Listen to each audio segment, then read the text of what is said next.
Bonjour tout le monde, bienvenue au dernier webinaire de la série, comme j'ai dit plus tôt. C'est ça, on est au septième webinaire, on a fait tout ce chemin-là pour se rendre à ce fameux septième webinaire où on va parler de vraiment la mise en œuvre d'un plan de planification communautaire et même l'évaluation. Pour certains, ils ont réussi même à se rendre là. Je souligne le travail incroyable que les panélistes avec moi ont accompli au niveau de la démarche PCG. Il y en a pas beaucoup dans notre région qui se sont rendus ou eux se sont rendus, pas parce que les autres sont pas excellents aussi, mais parce que les ingrédients étaient là pour se rendre où ils se sont rendus. Puis je pense que c'est un des sujets les plus intéressants qu'on va aborder. Ben, pas les plus intéressants, mais un des plus croustillant parce que la mise en œuvre, je pense que pour tout le monde, la mise en œuvre d'un projet, c'est quelque chose qui est vraiment dur à voir quand on est dans les tout débuts.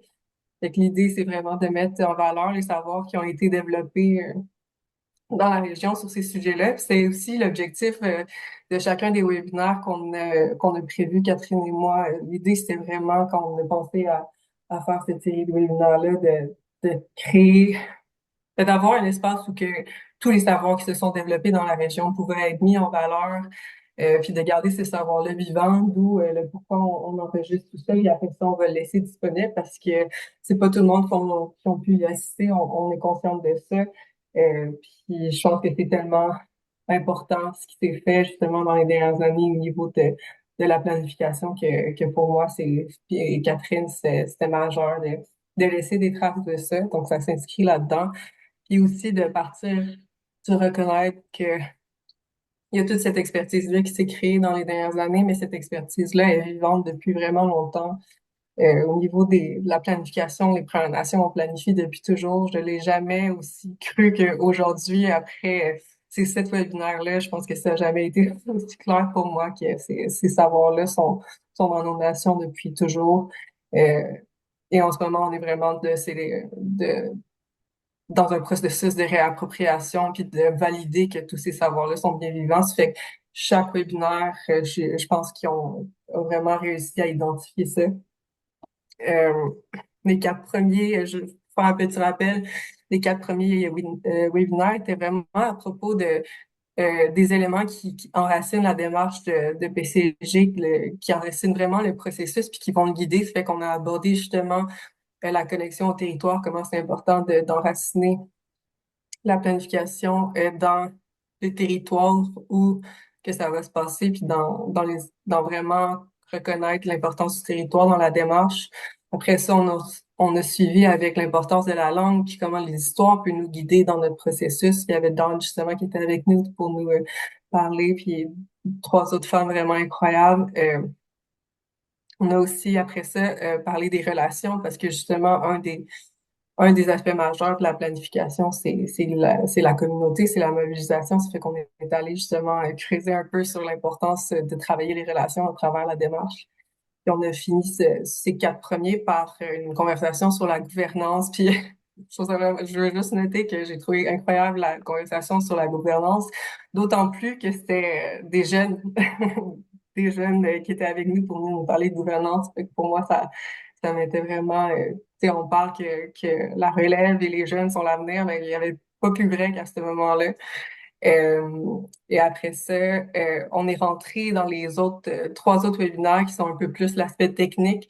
Et qu'on a commencé par quel élément on doit récolter pour commencer une PCG. Après ça, s'en est suivi le webinaire sur la mobilisation, le cœur de la planif.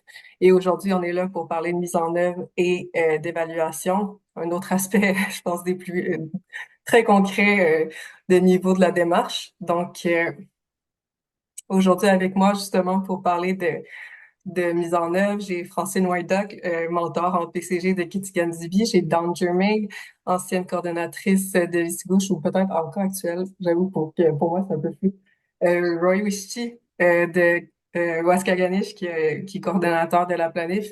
Et Marie-Ève Bouchard qui a été coordonnatrice de la planif pour Essipit. Donc, sans plus attendre, je commencerai par introduire et poser les premières questions à mes panélistes. So, I'll speak. Je vais excusez, je vais transférer en anglais. So I'm going to ask the first question to you, Don, to introduce yourself and maybe say uh, how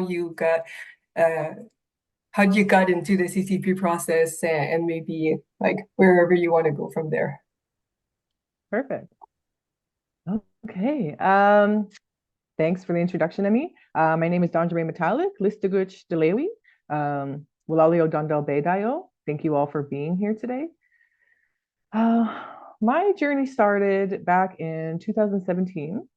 I've always maintained, my parents made sure that we always maintained a really good connection to our community growing up, but I was not born nor raised in my First Nation community. I was raised in Ontario, and I only moved back to my community full-time as an adult. So in 2017, one of the things I did kind of to familiarize myself with the community, I did a lot of different, facilitation and workshop work. And one of the files that was already being carried by a fellow community member was the comprehensive community plan. So at first, I was just hired to kind of assist with engagement. Because one of the things that happened here in Listaguch is in 2012, 2013, our leaders, our political leaders, decided that it would be a very beneficial venture to start the process of community planning. It was very new in this region. I know on the West Coast it's been pretty established, but in Atlantic Canada, especially in Mi'kma'ki, it was still very, very new. So they did seek the help of an outside agency. And some work with a local Listaguchawa champion began. A couple years later, Listaguchir, we're still on that 2-year political cycle, so things can change pretty often. Priorities can change pretty quickly. CCP kind of fell off the radar for a little bit. So in 2015, when they wanted to pick it back up, they took some of the work that was previously done, which was assisted by Dalhousie University, and we kind of restarted the engagement process for 2 reasons. One, some of the data that had been collected by Dalhousie University never went through a validation process with our community members. So that's always a huge step when you're looking and creating your CCP. I'm sure you would have talked about that a lot in your previous webinars. So we decided that we were going to take all this information and not start from scratch, because engagement fatigue can be a real thing in communities. So we wanted to take all the information that was collected, bring it back to the community and validate it and see, okay, so did the previous people working on this project, working on this file, really understand what the community was trying to say then? And what we found that, yes, some things were fairly accurate, but for the majority of the data, it was a bit skewed, or there was a bit of,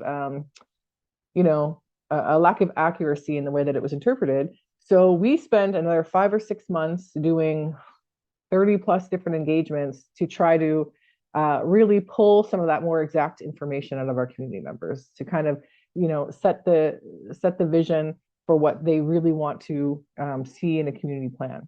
Now, some of that, of course, did include education about what community plans are, but a lot of it was just talking about things that have been around for a long time and just never really found a place in the community discussion.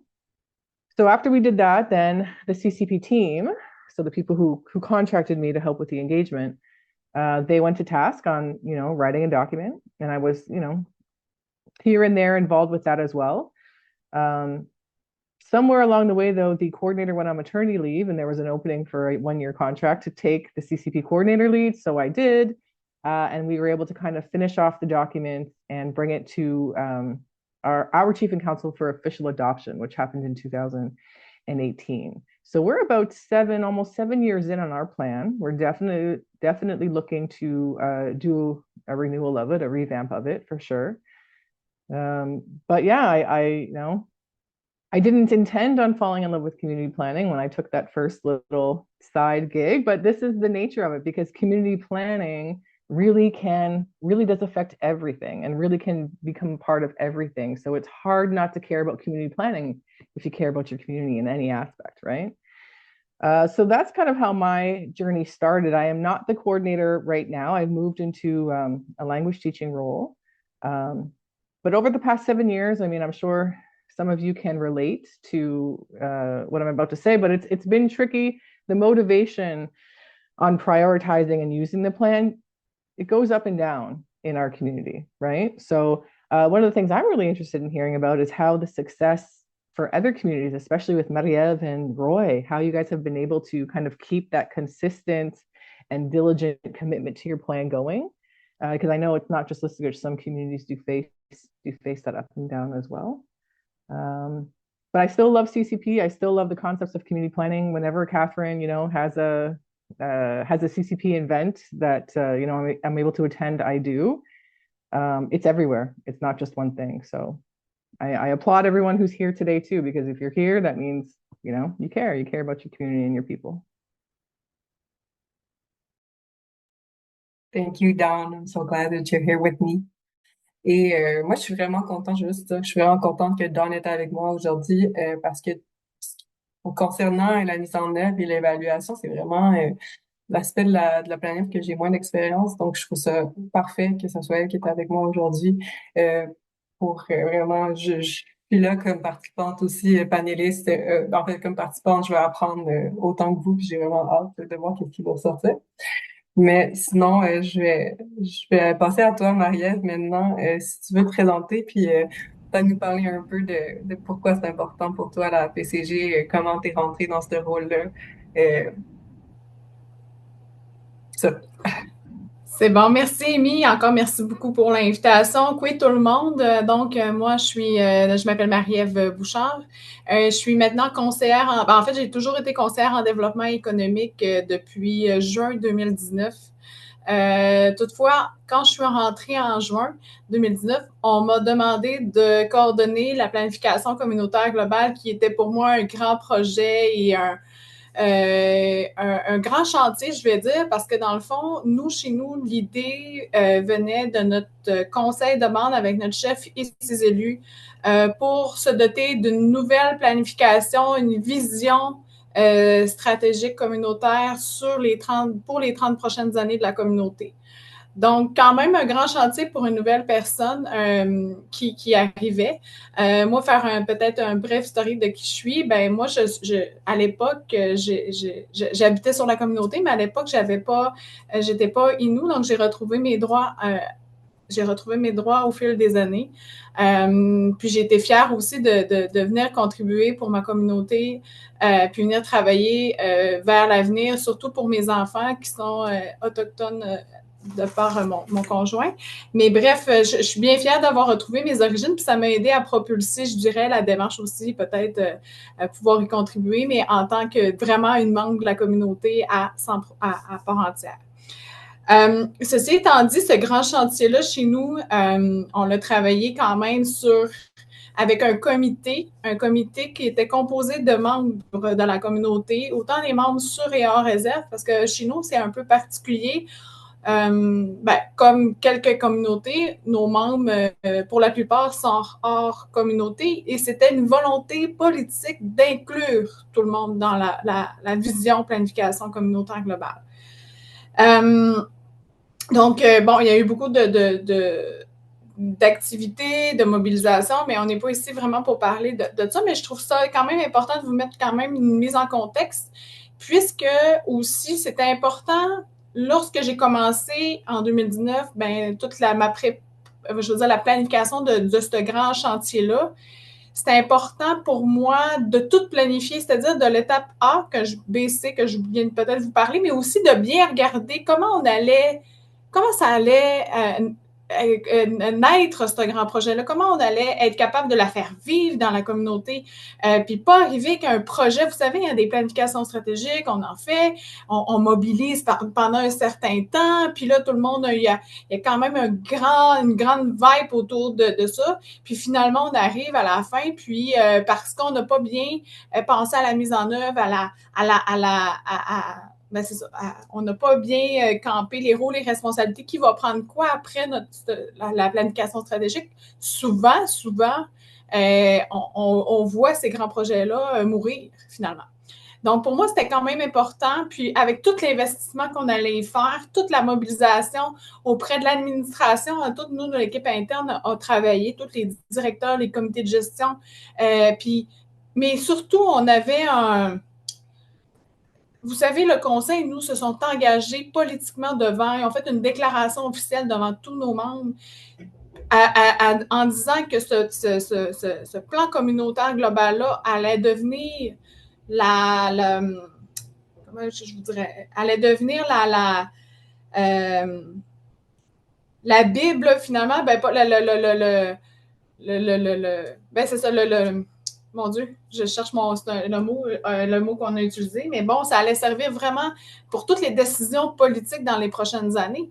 Donc, on avait vraiment une mission aussi de faire une reddition de comptes, puis de s'assurer de faire vivre cette mise en œuvre des projets issus de la planification communautaire globale. Donc, moi, c'est important de tout bien réfléchir à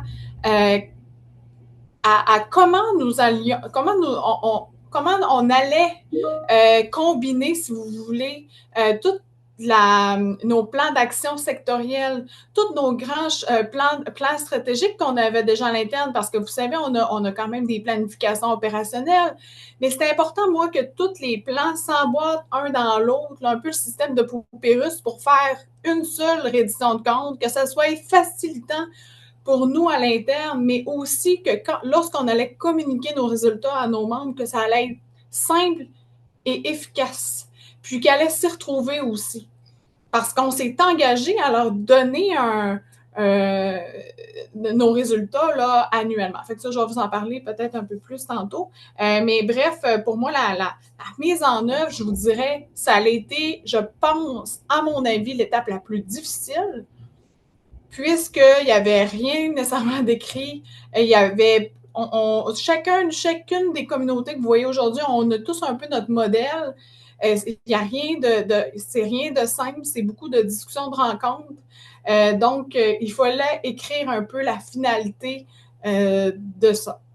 Donc, voilà pour moi aujourd'hui. Mais c'est je vous dirais que ce qui me rend encore plus fière, c'est dans tous les projets maintenant aussi que je mène, c'est de toujours penser à c'est beau, mais on va la faire vivre comment? Comment on va voir le projet après ça? C'est beau la planification, les budgets, le comité de plan. Puis là, tout le monde est content, tout le monde est heureux, tout le monde est motivé par ça. Mais une fois que c'est arrivé, on fait quoi après? On réinvestit comment dans ces projets-là? C'est important de le garder. Merci, Amy. Merci, Marie-Ève. Je pense que c'est vraiment... tu as déjà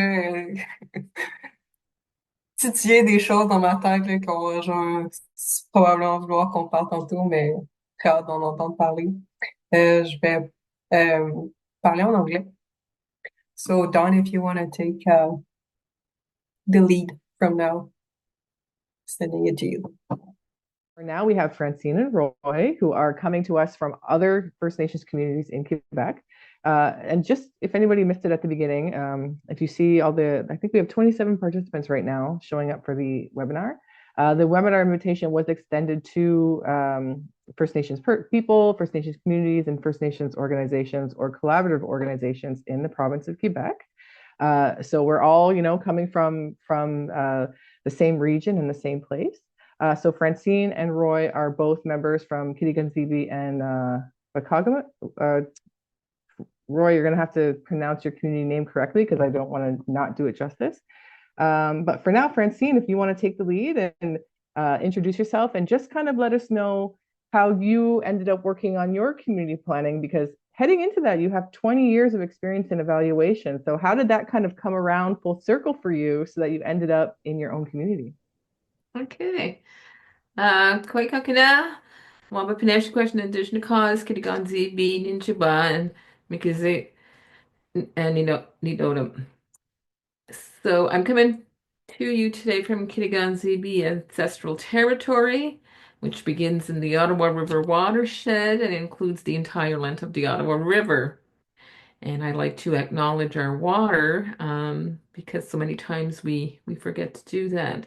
And the significance of the Ottawa River Basin is that it encompasses 19 tributaries, and it's one of the great rivers on the continent, the second largest in eastern Canada, and forms part of the Canadian Shield.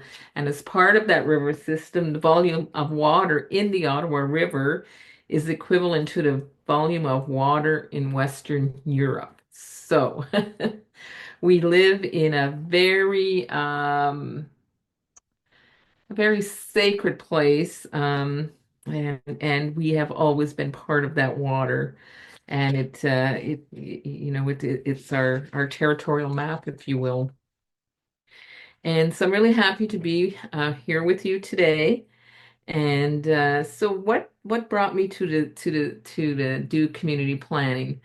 I worked for 3 years from 2021 to 2024 doing community planning. And in our community, it was a bid process that they had put out. Um, and I bidded on it and I won. But I had been working with the community on many different projects over the years, and I had done a bit of a community plan for them, an economic development plan actually. And so it was kind of just like stepping back in again.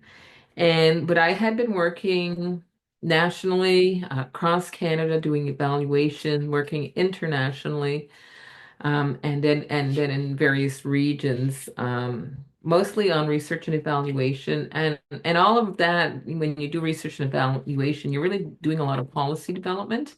And it's policy development that affects, in this case, it was mostly Indigenous programming that I did. So, and it was interesting because you really get to see on a large scale what's happening across the country. So for instance, you don't only see a health program in your community. You see, the 4 billion of how it's being dispersed across Canada and the different things people are doing. So you see many aspects of it. But I often found myself during that whole process, to be at odds with what was being said, and the policy writers themselves, the research they were trying to collect, and there were different points of view. And one of the things I know is I wanted to see change, and I think we all have been working there for the last, throughout our whole careers. And what I realized at some point was that the change really is going to happen at the community level. It's going to change the broad policy, but it starts there because it starts with you and yourself and your people. So this opportunity came up, and it was so great to get back home, and I got to spend 3 years in the community. I've always been there, but traveling all over the place, but it was nice to reconnect at a really deep level. I made a big community plan, and of course it after a while it just takes its own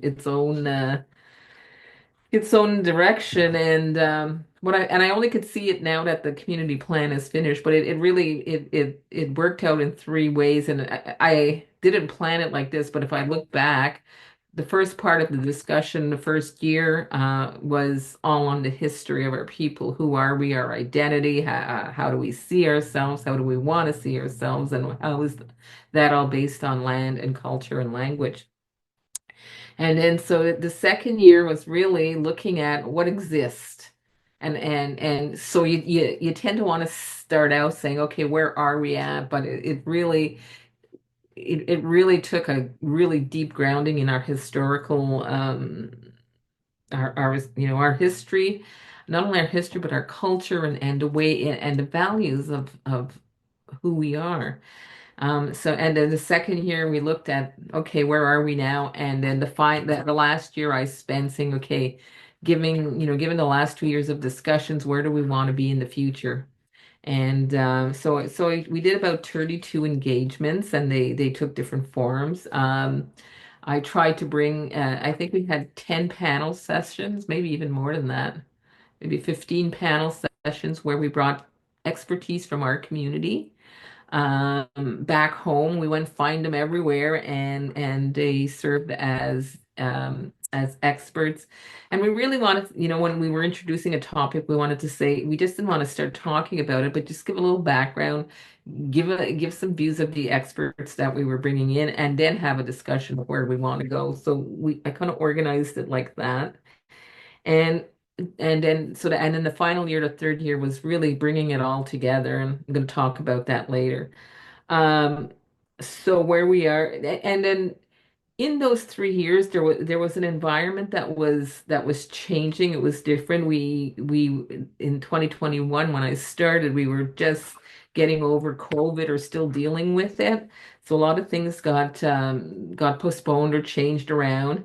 And and there was also a lot of retirements happening in the community. There was like a whole shift in the employee structure. And not only that, people were kind of stealing the KZ employees because they were trying, now you could work at home and you can work from anywhere. So people had a lot of choice, and a lot of people were enticing KZ resources to go and work in their regions, and they were able to work all over. So that really brought a lot of change. It was also at a time of, Every Child Matters, where they had found those children at the residential school in BC. So sort of focus in the community was so much um, just walking with the people through what they were experiencing, and being there, and listening and hearing all of that going on. And it really focused on, and that's become if I had to use one word to describe what CC, comprehensive community planning is, I say it's an assertion of our values, because that's what we were hearing the whole way through. And so for me, after a lifetime of experiences, and I felt like I've had, gained some knowledge and some wisdom to be able to share that with people. But again, that was if change is going to be made, it's going to be made by our people, nobody else. And all those policy writers out there, not all the programming that gets planned, and it really comes down at the community level. So just kind of coming on and being, having gone full circle, and seeing things, and I thought it was a great way to reconnect, and then to start working on looking at the future. So and that's how I became involved. And so where we ended up at, I finished a report this year in 20 well, no, actually last year in 2024, in the fall. And so I had to do a 25-year plan, as well as a costing out of that 25-year plan, what it would look like, and the changes that would have to be made, and the decisions around there. So we finished it in the fall, but unfortunately, well, then we had an election, so we had a new chief and council, a completely new chief and council. I think maybe there was only one or two. And so then it was months of the chief and council getting their their orientation to what their agenda was, and all of that. And then we had lost so many elders in the last half year, and young people, and so the community was just dealing with all of this, and so the plan has just kind of been there, but it really does need to go through a validation process, as you had mentioned on, and that's where we are now. But this is, action hasn't stopped. Some of the stuff that is in the community plan, they're undertaking it, or it was in process, and we just added to it. Some of it is taking a different course than what is in the community plan. I don't know where it goes from there. Our chief and council are elected for 2 years, so it doesn't give much time to really get into to a plan, and for the long term. And so that's, and there's just a lot of different things happening right now. So there's um those details still have to be worked out, and we'll see where it goes from there. And I'm waiting really to hear back from, my role is finished now, but I'm waiting to hear with chief and council and how they're going to proceed on this in the future. So that's where things are at. But I think in terms of the role that I played, I think we started a discussion that there's no turning back on that discussion. So that was a big outcome. Good. Wow, thank you so much, Francine. There's a lot of little tidbits in there that you touched on that I'm really excited to come back around to you with during the questions, because you hit on some really key points on how you transition from plan and concept to plan and action, right? And the budgeting and the money is such a key part of that. So we also have Roy, who is our third panelist here today. And Roy is a bit of a veteran in the CCP community because his community started this process in 2013 and brought their plan into implementation. So they adopted it and hit the ground running in 2015. So we're at that, 10-year anniversary mark. So Roy, I would love for you to be able to introduce yourself to the webinar guests and talk a little bit about what you've seen your community achieve over the past 10 years by staying, committed to your plan.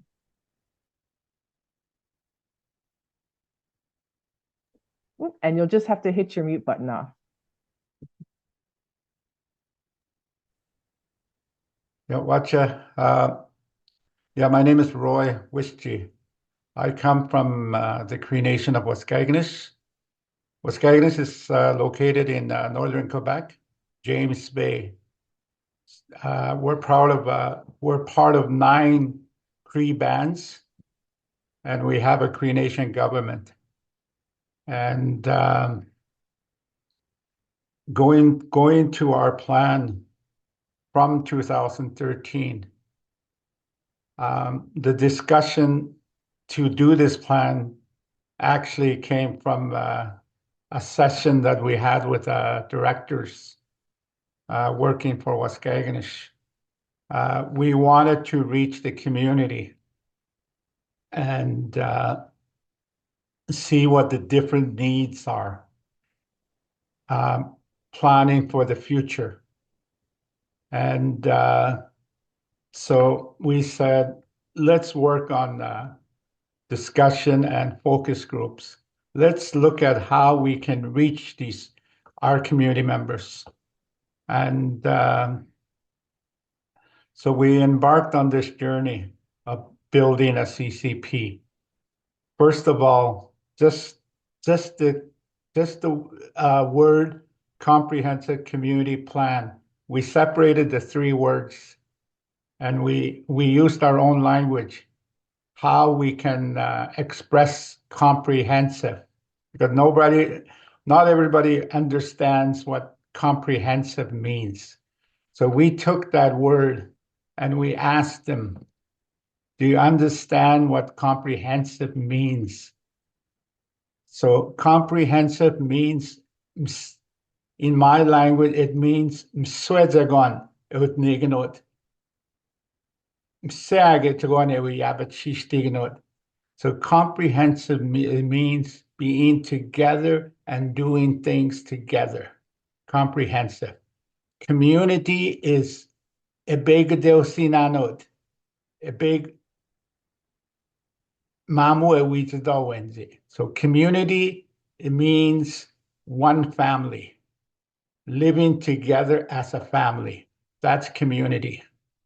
Plan is, in a word, the word plan means, when a trapper goes towards his camp, he has to plan daily activities, how to survive in the bush. That's a plan. In our own Cree custom, we understand how to survive from the land, and we have to make our plans to survive.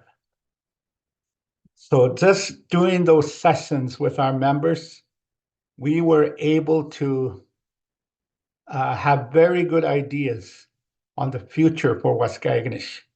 We did engagement sessions with youth, elders, community members, housing, different groups that target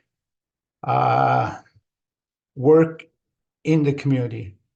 So we did all that. And it took us 2 years to have all this work. And also, we had the same professionals. Dalhousie University helped us on doing our plan. They helped us on our sessions and all the writing. But also, you know, we took the plan and finished it in 2015.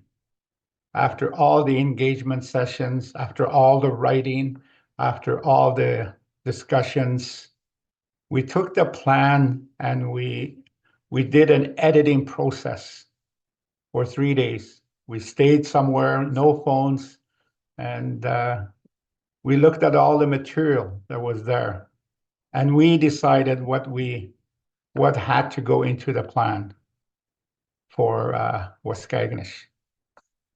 But all that reflected on the community, everything that happened.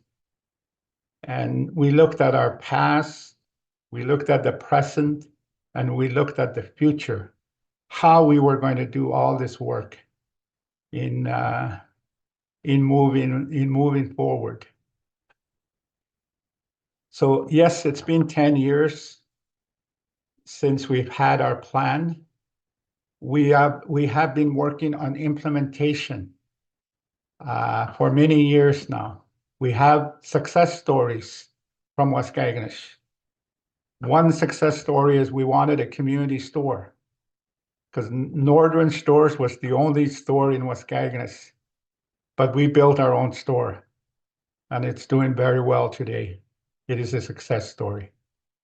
Housing, pavement, roads were also identified in the community plan as projects. And we were able to do these projects going forward. Same with beautification, landscaping, making the community more beautiful, to make ourselves proud, I guess, and also to make the community members have a nice community. And we were able to achieve that by doing many landscaping projects. And also, you know, we are still doing implementation, but every project depends on funding. Some of them we can do, some of them are still in the planning stages because of funding. So we work hard to try to build what is in the community plan. You know, we do that. But overall, everybody was part of that, the community plan. We took a lot of the suggestions, visions, dreams from youth, elders.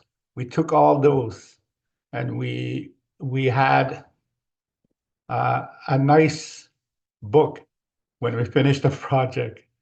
But you know, and you need to do your implementation plan to take what was mentioned by your community members.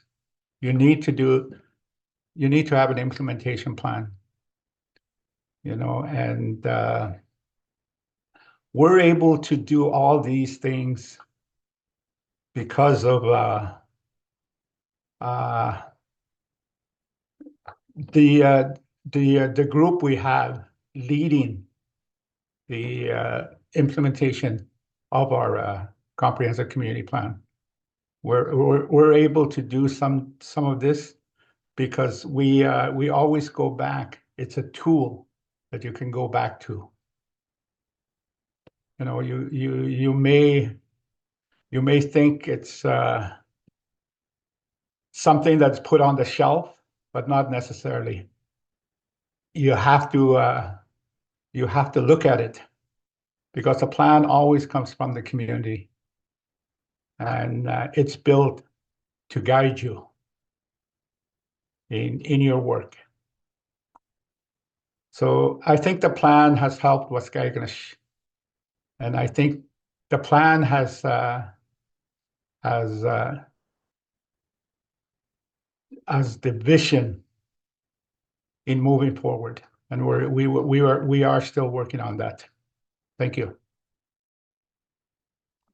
Roy, I have to thank you because every time you're a part of one of these workshops, you always do the most amazing job in reminding us of a few very important things. One, and Francine, you touched on this as well, but talking about how you're taking these concepts, which are, labeled in modern day language, but you're bringing it back to your culture and your worldviews, right? Understanding them in the way that your Cree people from your community understand it, and using words to describe it that resonates better with people. And thank you again for reminding us. And you demonstrated it really well with your community, but it is true for all First Nations people that we are natural planners. We are natural problem solvers, and we are have the ability to really embrace and work with change, right? Some of our survival depended on that, right? Through the seasons and through the years. So thank you for that, Roy. You always do a great job of making sure that we are very aware of that. And I felt so inspired. I actually lit a little smudge dish so that, that message that you were saying really can get to people's hearts today listening, because that's, and Francine touched on it as well. That's really the strongest foundational core that you can build for your community planning, is when you start looking at it from your own worldview and your own sense of understanding. And again, you talked about a lot of cool things, so I'm excited to get into the discussions because, of course, money is a big factor, right? Like that's one of the biggest steps from moving it as being just a document or being something that looks pretty on a shelf to actually, okay, now we're using it and now we're figuring out how to make it, how we live with this plan. So Emmy, I'm not sure if you have anything else you want to say just based on everyone's introductions, or if do you have any thoughts on that before we jump into the questions? We're good? Okay. Did you want to start with first question for myself, then we'll move to Meriev, then we'll do Francine and Roy? That sound good to you? Great. Okay. Yeah, sounds great. Yeah. So go ahead. Go ahead. No, you can go ahead. You can be the moderator for the first couple of questions, the Q&A. Yeah, so taking the mic again to ask you a question. So we were talking about implementation, and I know that you've completed a large portion of the implementation, and you've been there from the get-go to oversee what's going on at the time that you arrive in the CCP. So I wonder, when you arrived there at a specific time where actions were really are targeted, and how was that for you to arrive at the moment that you were, and how did you take on the role in trying to oversee how could you manage, and with your team, how did it go on with the strategic planning of the actions? And maybe you can also share something about the monitoring tool that you developed. So I'm just going to leave it at that because I know that you can really go on from then. Sure. If you could just touch on this. No problem, no problem. As I mentioned before, I kind of entered into the CCP process after some data had already been collected, and that was mostly from an outside third party. So one of the things that we did first was just look at all the data. Look at all the data that Dahalzi had collected. Look at all the data that other departments within Listuguj had collected, because there was a time for a while that we were all kind of working in silos and not really sharing some of that crucial information. So we just took a look at all of that. Then we brought back the information that we had already, and we kind of revalidated that with community members. And once we started the validation process, we learned that some things weren't exactly understood in the way that community members were envisioning it. So at the same time, we were maybe, I don't know, 60-40 or 30-70, where we were teaching about the CCP and giving information to people about what we'd collect, what we had collected. But then the 60 or 70% of the time we were actively receiving more data, right? So re-understanding what was already being collected and collecting new information. So our CCP, when it got to writing of the plan, we did use the base model that was provided. We also worked with Dalhousie University. So our CCP looks very physically similar to what Roy's community has. And then we kind of worked from there, and we reworked things, we tweaked things, and we totally did scrap the old vision statement, which kind of felt like an add-on, really, kind of just to wrap up the project. And we went back to that, right? So we did some focus group with elders, with speakers.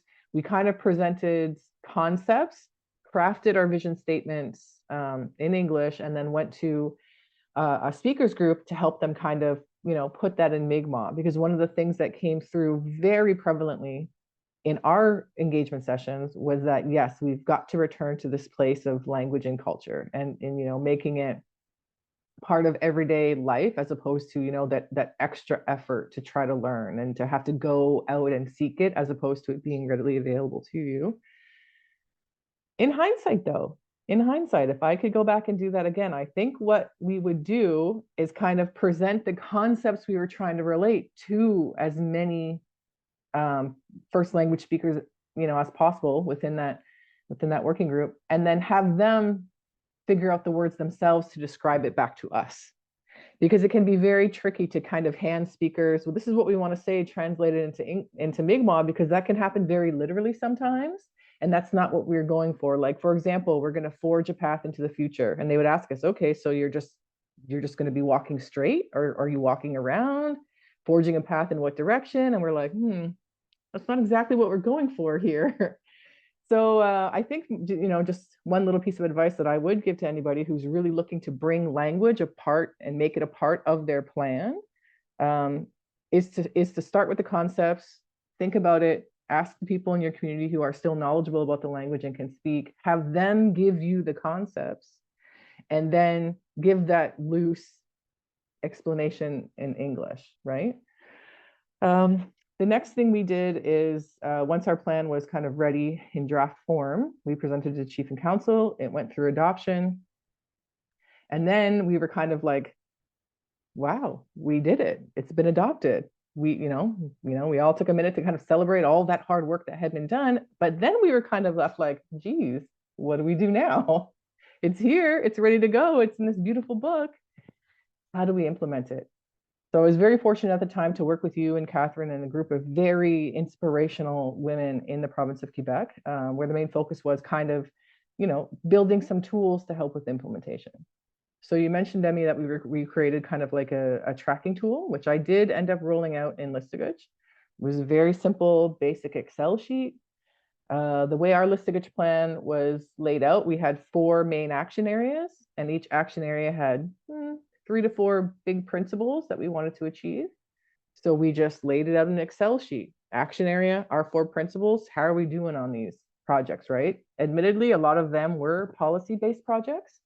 So I know with Roy's community, a lot of them were kind of like physical and infrastructure projects, but in Listigage, we had more policy focus. And then we created 4 columns. The first column would be community members, individual members. What are you doing as a single person to help realize this objective, realize this principle?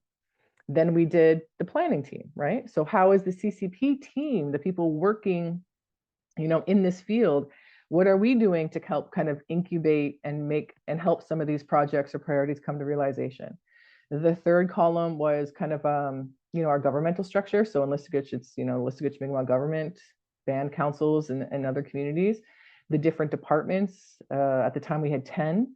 So, what's LMG as an organization, as a government, and what are all those departments doing to kind of help with these priorities? And the last one was the leadership role. And that, naturally would have fallen to our elected officials, but also other leaders in the community, hereditary leaders, language leaders, culture leaders. What are they kind of doing? What are their roles, and are they fulfilling those roles? What are they doing to kind of help make these priorities come to realization? And it was very helpful for a couple reasons. One, we would present annually. So I think Maria says she does that as well. And I'm really excited to hear how her community does it, because I do feel like that's probably an area of an improvement for ours. But we would present the tracking tool and the data annually. And then community members would also then kind of have to take on a bit of accountability for themselves, right? Because I'm not sure if anyone else experienced this in their engagements, but we would ask questions. Okay, we want our community to be safer. What can be done? Well, the band needs to do this, and I need to fix the sidewalks, and education needs to do this, and which is all great data. But then we would ask, what can you do? What can you do as an individual to help make your community safer? And everyone kind of it stumped them for a bit. And they really had to think like, oh, I'm just a single person. Yes, but this is how we all collectively move towards that goal. So what can I do? If you see something in your neighborhood that you're not comfortable with, are you willing to make that call into the police? Are you willing to go on record? If you see something happening with your neighbor, are you willing to reach out and say, hey, is everything okay? Is there some way I can help? So it really kind of shifted perspective for our community members that, okay, like I do and I should have a part in achieving this goal. And then where we found the most strength actually was in the directors. The directors were very motivated. There were some that, some are more challenging. Where we are in Quebec, we always have tripartite agreements, so that can make things a little more difficult. We're right on the New Brunswick border. And just the sheer workload in some departments made it less possible for them to contribute. But where we found the most support was in our directorates, where they would go back and use our plan to say, okay, we're redoing our 5-year strategic. How can we better align with what the community plan is saying, right? It's not always possible, but where it is possible, they would try. The most interesting column was the last one, because sometimes there wasn't much data in that last column, which would demonstrate how our leaders, political or otherwise, were really helping to move some of these priorities in the plan. And then that was another layer of accountability that now became public, which, at first, I don't think very many people, the leadership didn't really expect, right? So not only was it a good tracking tool to measure progress on implementation, but it was a really good accountability tool too, to make sure, because this is now public knowledge, right? We're releasing this on an annual basis. And it always provided an opportunity to say, okay, so how can we improve in each of these areas? What would you like to see out of your government, Keep in mind, there's always that educational piece, because for people to really be able to give you their informed opinion on something, they have to understand what is the role of a politician anyway, right? What are the roles of community members anyway? What should I be expecting out of my directors anyway? And then, so there was always that information piece. Then with the sharing of the data, like, well, this is all the work that's been done. And one of the very cool things, we worked with a consultant at the time, Lumiere Consulting out of Montreal. And I have to give the credit to her, because it was her idea to include a column that kind of allowed for storytelling, because sometimes the data you collect is quantitative and it's easy to track and it's easy to measure, and sometimes it's qualitative, where it's less easy to use against standard or typical measuring tools, but they can have the most impact on the communities, right? So some of the things we did were, okay, we really want to prioritize taking better care of our community, right? There was lots of different sites in our community where it kind of just became like an unofficial dump site, or, people were heading up into the woods and, not just being very, very respectful with that environment. So once we kind of made that a priority, we could then ask people, okay, well, how are you personally contributing to that priority, that goal? And then we started noticing things like, wow, there's been lots of children playing down at the beach again, which hadn't happened for a few years because there was some industrial rubbish there, But because that was a priority that, either small departments or small programs, or even people themselves just decided, okay, I'm walking on the beach, I'm going to pick up this garbage. That allowed for a space for that beach to become a social area again, right? And through that story of like, wow, there's kids playing down on the beach again. That's a way that we can kind of really show the changes to the community in a way that they can feel that and understand that. So I really love that additional column where we said, okay, this is what we said we were going to do. This is all the things that we have been doing to achieve the goal. And And this is what we've been noticing in our community. Here are the stories that follow that change, which I thought was a really great way to kind of demonstrate the qualitative data that was coming in. But unfortunately, Listigacha as well is on a 2-year political cycle, and it is very hard to push projects sometimes in that 2-year structure. And sometimes, you know, we were with a chief and council that were less active in supporting the plan than others. But the one thing I can say for Listigacha is that, and for other communities who are feeling that struggle, again, with Marie-Ève, she said that her chief and council actually went out and made that public statement to say, this is what we're doing as a community, and us as a government are supporting that. This is their expectation of you, you know? That's so incredibly powerful. But even if you don't quite get that, from what I've seen by using my tracking tool, so much work can get done in that section of, you know, government and institution, right? Like Francine had mentioned, sometimes part of the plan is already happening and you're just adding on to it. Or sometimes part of the plan is so easily feasible with the resources we already have that some directorates say, okay, well, I technically don't need to wait for the adoption. I've got the tools and the resources to do this right now. I can build it into my departmental plan. I'm going for it. So we were still able to create, you know, a significant amount of change through our directorates and through our, you know, our internal system, even if there wasn't an overwhelming amount of support from the political leaders. And I guess that's just one of the key messages that I wanted to share like that. Again, if I could do it all differently, like I said, I would rethink the way that I ask our first language speakers to help us communicate concepts. And I definitely would kind of push for more concrete vocal public support that I can, you know, use to bring back to chief of council and say, this is what you said, now we got to do it. That's basically been the journey here in Listigacha, and my involvement has been in and out the whole time. Like I said, I haven't been the coordinator for that whole time, but I've always remained, you know, a loyal contributor to it because I believe in it so much.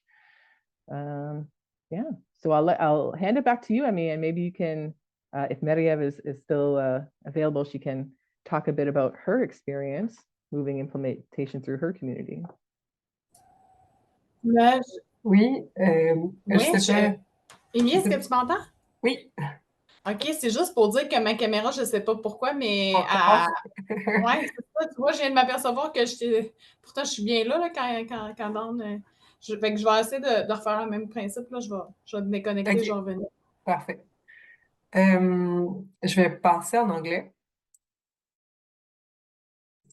In the meantime, before Marie-Ève comes back, Francine, I don't know if Roy or Francine, you want to add something to what Dawn just said? Was there something you, or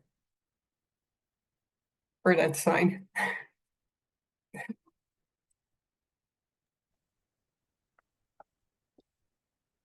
No, it's always the challenges.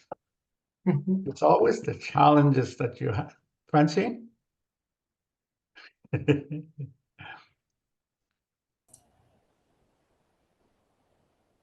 Oh, do you need help, Francine? Oh, that's fine. You're on.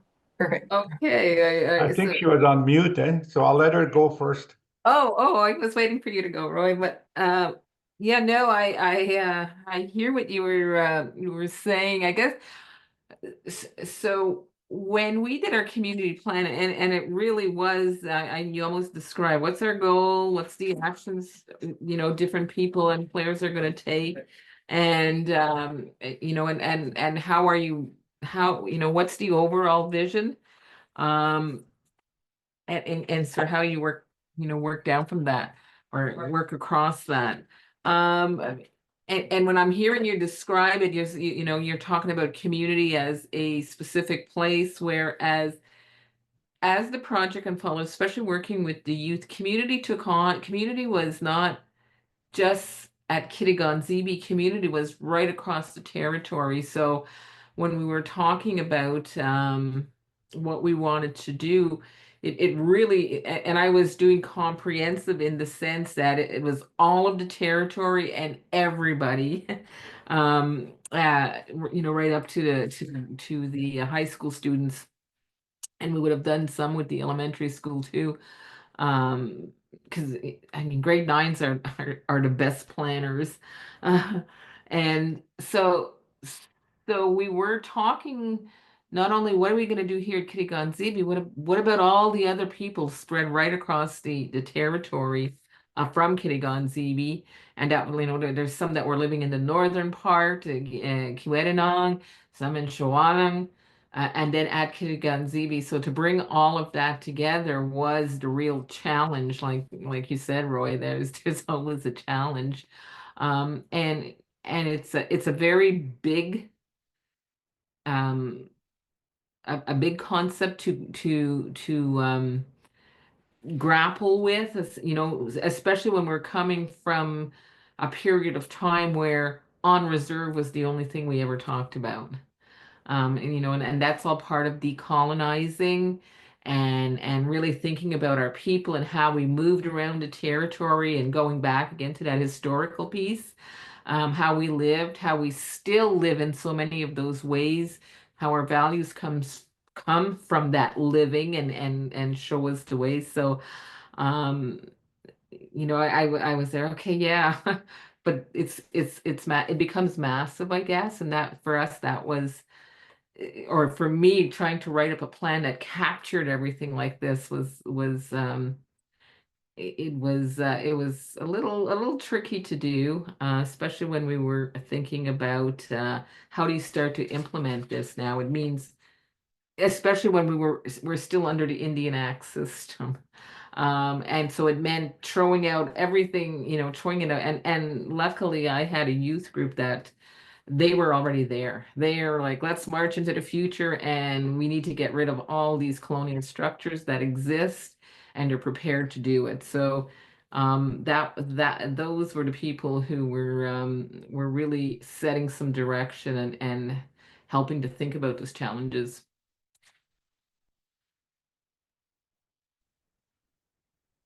I was just going to say,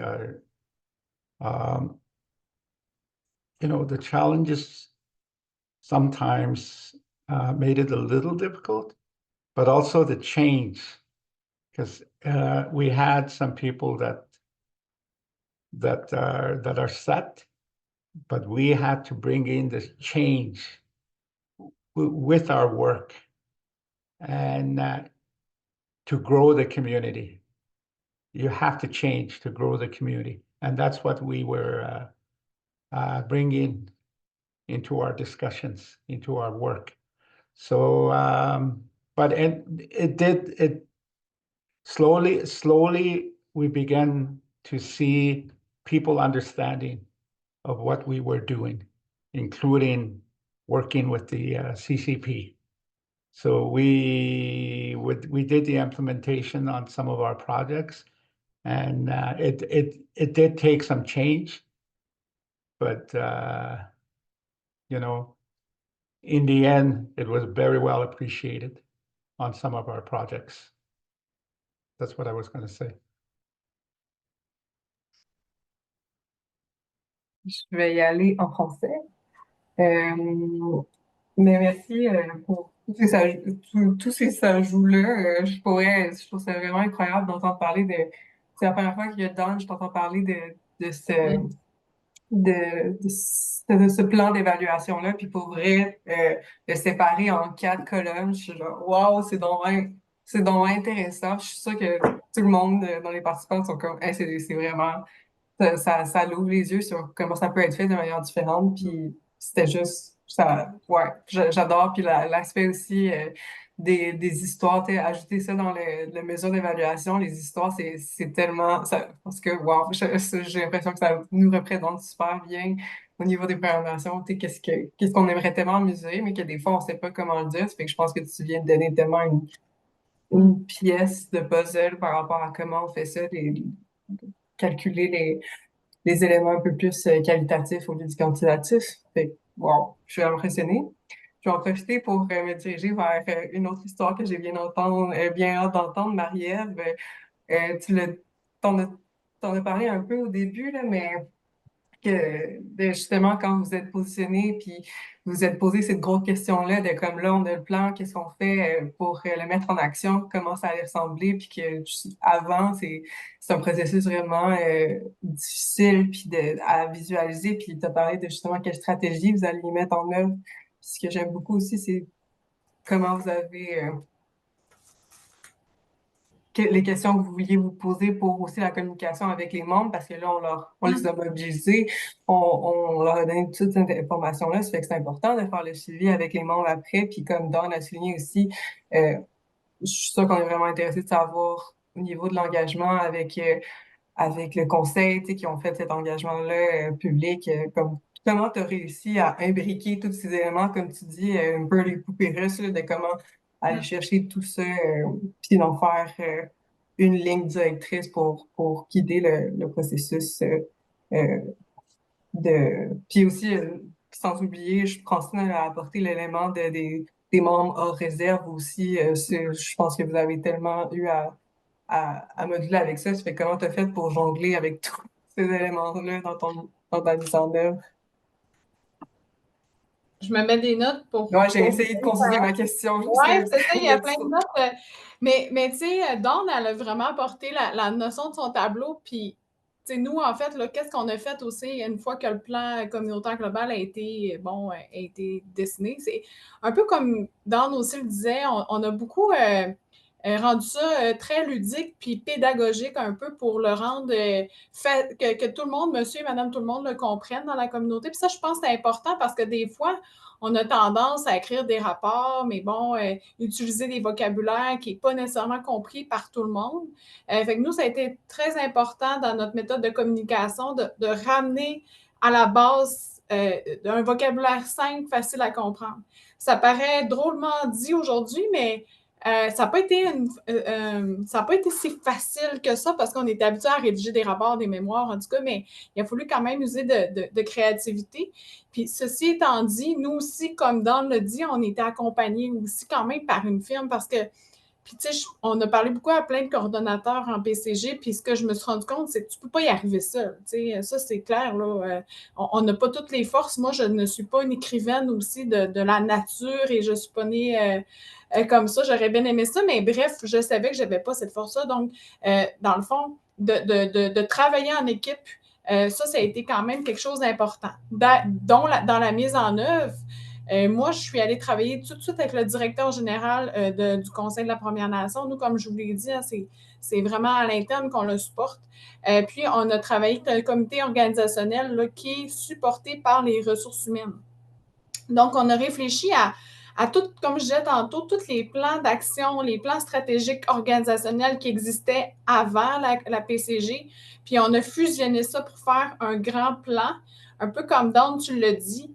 Donc, à chaque fois qu'un directeur remplissait par secteur leur plan, ça venait, chaque action, les directeurs étaient capables de connecter ou d'inscrire à quelle action de la PCG cette action-là s'inscrivait.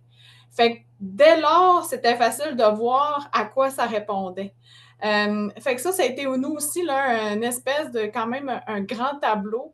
Puis de voir aussi si le projet est en cours, il a-t-il été réalisé ou il est à venir, parce qu'on parle quand même, nous autres, on a, dans le fond, ce grand tableau-là, c'est issu de la planification gouvernementale. Donc, on a fait notre PCG, mais pour atterrir à la mise en œuvre, on appelait ça la planification gouvernementale. Comment le gouvernement d'Essipit va répondre à cette grande planification communautaire-là.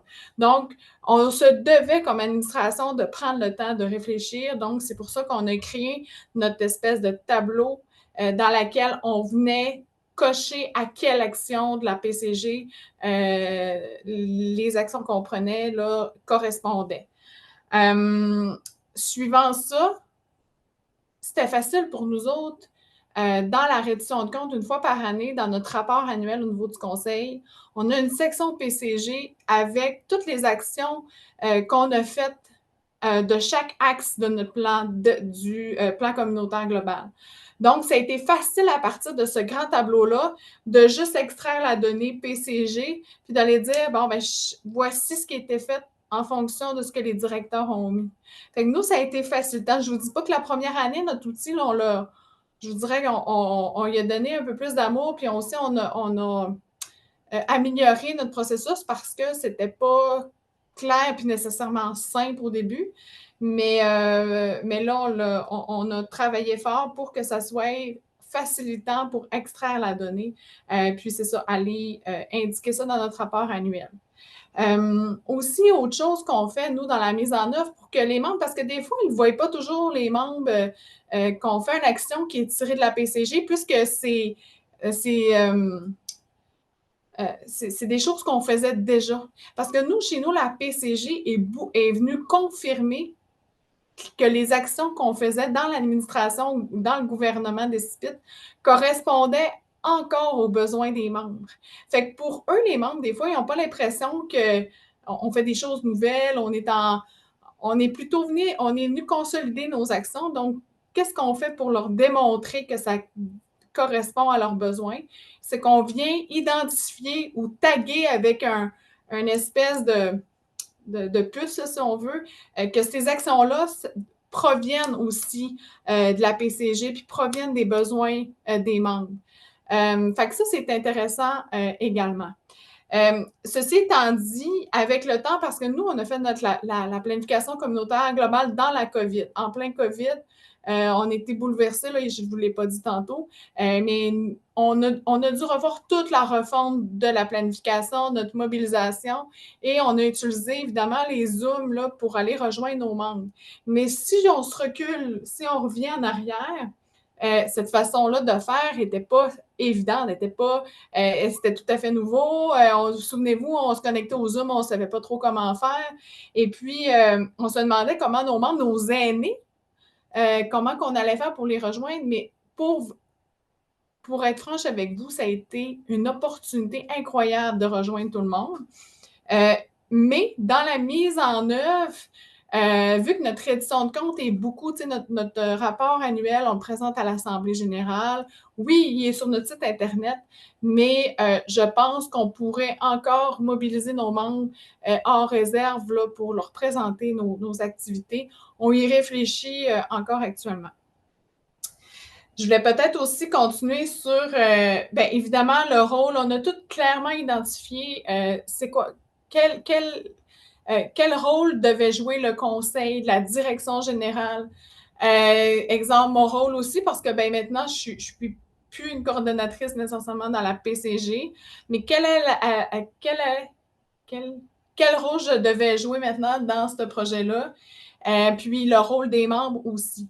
On s'est permis de se dire aussi parce que c'est une planification 30 ans, qu'au bout de 5 ans, on allait revoir avec nos membres notre PCG. On allait réouvrir notre Bible, là, puis on allait approfondir certains sujets ou aller en fonction de la vie, là, en fonction des nouvelles priorités que les membres nous donnent, d'aller revoir certains sujets pour être certain que la PCG correspond toujours aux besoins des membres. Donc, ça, c'est un peu dans la mise en œuvre. Là, je vous parle rapidement, là, mais c'est ce qui me vient à l'esprit, là, rapport annuel. Puis aussi, on s'est dit, une fois par année, qu'on aimerait bien faire un repas communautaire pour tout montrer qu'est-ce qu'on fait. Mais finalement, on a revu ça un petit peu, puis on a fait plutôt des portes ouvertes dans lesquelles chaque secteur était présent, puis on présentait les actions qui touchaient la PCG. Puis on a fait aussi le comité organisationnel des ressources humaines. On a fait vraiment un beau PowerPoint avec toutes les actions qui découlaient de la PCG. Puis quand les gens y rentraient, bien, ils voyaient un portrait, un tableau plus visuel sur ce qu'on avait réalisé dans le dit tableau. Donc, c'est un peu ça que je voulais peut-être apporter. Merci. Pour vrai, je trouve ça tellement impressionnant. Là, il y a juste dans les toits qui ont partagé, mais déjà là, je suis comme tout le savoir que vous venez de partager, c'est incroyable. Comme on dirait que donner des exemples concrets de la mise en œuvre, c'est le plus impressionnant des processus. C'est juste vraiment, parce que il y a tellement de choses à partager, puis c'est c'est le plus intéressant, je pense, d'avoir ces exemples-là Il y a concrets. quelque chose, si tu me permets, Amy, que j'aimerais aussi bonifier. Oui. Dans le fond, Dawn, elle a parlé de, tu sais, du point de vue qualitatif, puis j'ai trouvé ça vraiment intéressant parce qu'on s'est justement interrogé en disant, tu sais, c'est bien beau de dire on a eu 70 membres qui sont venus souper ou tel, tu sais, plus en quantité, mais le qualitatif est tellement important, sinon plus important. Tu sais, notamment, j'entendais aussi, Francine, nous autres, on est allé chercher aussi la mobilisation auprès de nos jeunes, là, primaire, secondaire, et plus post-secondaire aussi. Puis, tu sais, ça a une valeur qualitative, là, toute l'implication, puis l'impact, puis le rayonnement que ce projet-là peut faire. Puis, l'automne, tu sais, c'est vraiment un projet c'est vraiment un projet d'autodétermination. C'est vraiment un projet porteur pour les communautés de prendre en charge leur avenir sur toutes les facettes. Peut-être que je ne l'ai pas dit tantôt parce qu'on a effleuré vite, mais chez nous, on a parlé, vous savez, d'identité, on a parlé de santé, on a parlé des jeunes, mais des aînés, on a parlé de notre gouvernance, on a parlé du territoire, on a parlé de l'éducation, on a parlé de communication. Donc, on a quand même de notre économie aussi, fait qu'on a fait vraiment le tour, puis un portrait. Mais ces histoires-là sont riches, fait que j'ai beaucoup aimé, Dawn, quand tu as apporté, de mettre peut-être des récits ou des éléments. Tu sais, nous, on l'a consigné dans nos comptes rendus, mais de le mettre en lumière dans un rapport, ça nous ramène à pourquoi on le fait finalement. Fait que j'ai trouvé ça inspirant. Qu'est-ce que tu as apporté dans le temps?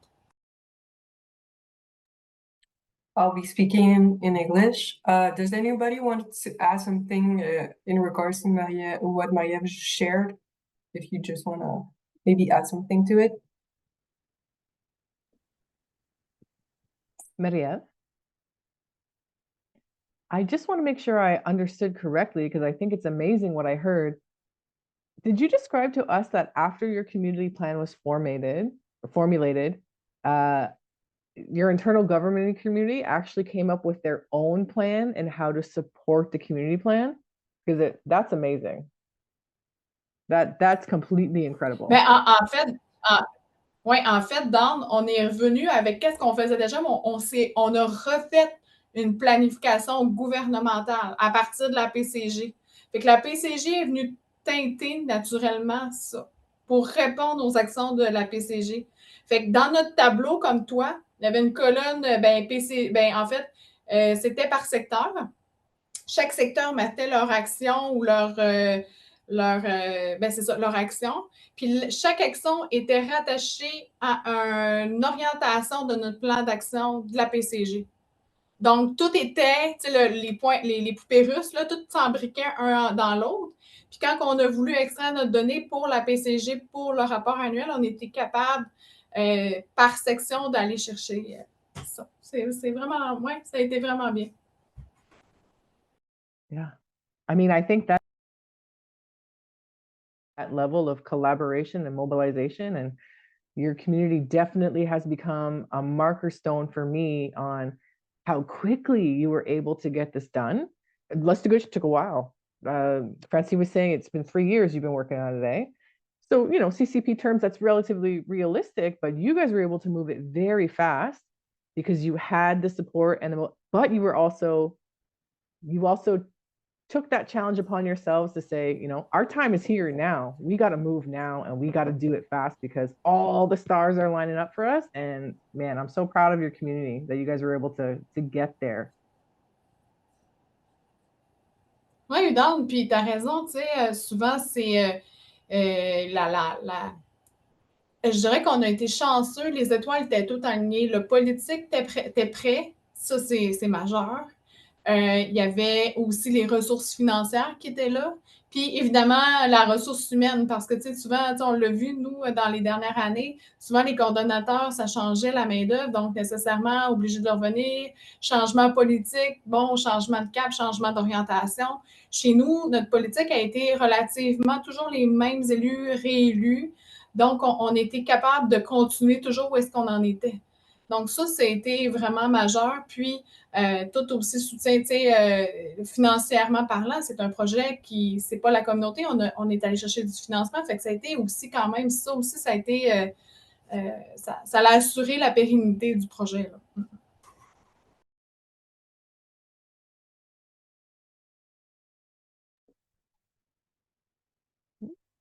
Does anybody else have any comments or questions for Marie-Ève before we head into our break? Okay, so usually about 10 minutes, Emmy, is that pretty good for everyone? So it's just before 3 o'clock, so maybe we'll reconvene, or sorry, it's 3 o'clock your time, 4 o'clock my time. So we'll reconvene at 10 after. And just for the panelists, just so you know, before we end up at our kind of closing concepts and final thoughts, I do want to touch on one more little challenge. We've talked a little bit about some things here and there, but specifically about the funding, the money, right? Because that's the other piece on how you get implementation actually, you know, a part of your community's relative living. So I think, Francine, just so you know, I'll open up with you because I'm very, very interested in figuring, you know, hearing how you came up with the budget for this. And then what you think your community's plan is moving forward on how to like secure the funding required for your plan. And then we'll kind of touch base with Roy and Marie-Ève too, and you can give us a little bit of insight on how you've tackled that funding challenge. So let's go on break, and yeah, I'll meet you all back here at 10 after. Okay. Everyone's here? All right, everyone back? Yeah, we have 27 with us still, great. Okay, so as mentioned before the break, I would just like to tap in a bit into some of the challenges that we've discussed with CCP. So one of the things that Roy brought up was this idea of change management, right? And that's, you know, that happens a lot in First Nations communities. Sometimes even though we want change, we get so cemented in the way things are that it's very difficult to change. So one of the things that really helped with Roy's community is you know, bringing this entire concept back to their own worldview and their Cree culture, and you know, including the language. That was one of the ways that he kind of helped mitigate that change management, which is an ongoing process, as you'll hear him talk about in my next question. But one of the biggest challenges, Marie-Ève talked to us a little bit about, you know, a lot of communities face that challenge of political support. But in Listigich's example, you know, there are kind of ways around that. And in Marie-Ève's example, like, just really bringing that point home that, you know, when you're in the position to make it happen, like that is your time to go. You know, when you've got all those things ready at your disposal, now is the time. And they did it, and the result is phenomenal. So I'm going to hand it over to Francine now, because one of the biggest challenges for, you know, many things First Nations communities face is about the funding and the budget and the money, right? So she's mentioned that as part of her process, she actually worked out a budget for the CCP. And at this point, I'll hand it over to you, and you can explain to us how you went through that process for your community. Okay. So just sort of to finish up on that last question and get into the budget. So really, when there are some key questions to ask yourself, otherwise you'll be costing out everything under the sun. But for me, it was what are people saying? What and I had to go back, and that question came up, and because they tell stories. They use words. In my community, they were using French words and English words and Anishinaabe and you know, which were old concepts. So it was really going back and listening to everything that was said in those 32 sessions that we had, and asking myself, what values am I hearing based on what was said? And then how do you balance the different views? And costing really comes down to a discussion about priorities. And so But one of the key questions that I did ask for not all of them, but in several of the sessions that they had, especially with the work staff, and I worked with different groups, was what from the past do we bring into the future? And I would get people to write it down on the newsprint, and then I would just put it away so that nobody else would see it. And then I'd keep asking these questions, and it came down to three things. One was they said we will bring tobacco. The next was stories. And then the final one is our values. That kept coming out. And it wasn't a long list, but those were always on the list. And tobacco is really about our spirituality. It's about who we are, our identity, our relationship to creator land, what the language teaches us about ourselves and our identity. The stories tell us how to live together, and how to live. And then the values tell us how to survive into the future. That's what it boiled down to every time I looked at this. So then I asked, what are the young people saying? The young people were saying, decolonize ourselves. We need to decolonize, and we have to, take a look at who we are. And they focused on governance, and it was really, what is governance when it steeps in our ancestral teachings. Again, going back to who we are. So that was one of the questions that I asked, and I asked myself. And the second set was really, what is the vision? When I when I wrote up this study, it was really listening to the multiple ways in which people provided evidence of certain concepts, and it just kind of, after a while you just kind of see it when you start reading over and over again. And I was going through 32 sets of printed results from different meetings. So that became really, really clear after a while. And then I guess finally is, what models do we need in the future to determine if we're making some progress?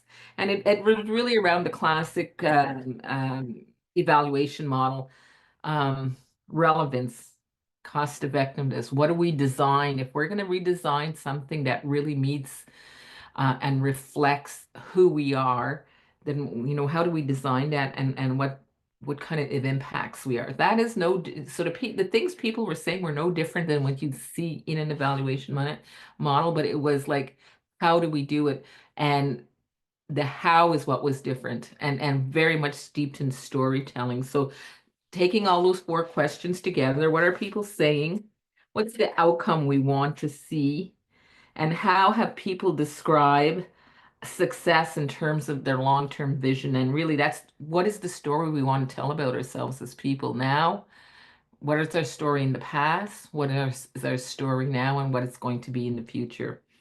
And then what tools will we use? And that's what, and then the final question was really going back to the elders and saying, what are we doing here? And they would tell me something, and it would just become so clear and easy. It's like, I don't know, I think they just arrive at a different point in their but most of what they said, it went back to making us, asking what is resilience. So those were the kind of questions I asked myself.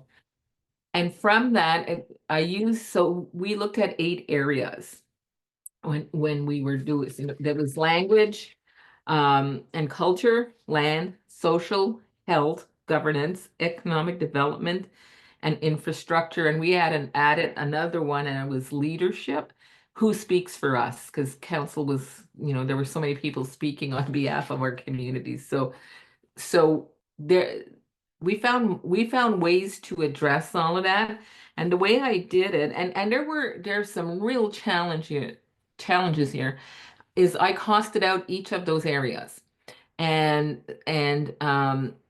some of them would take a lot more investment, and if we think of Anishinaabe, in our community, there was about maybe 60, if there were 60, maybe even less, people under the age of 70 that speak in Anishinaabe. So that means if we don't do something soon and make a heavy investment there, our language will not be around for long.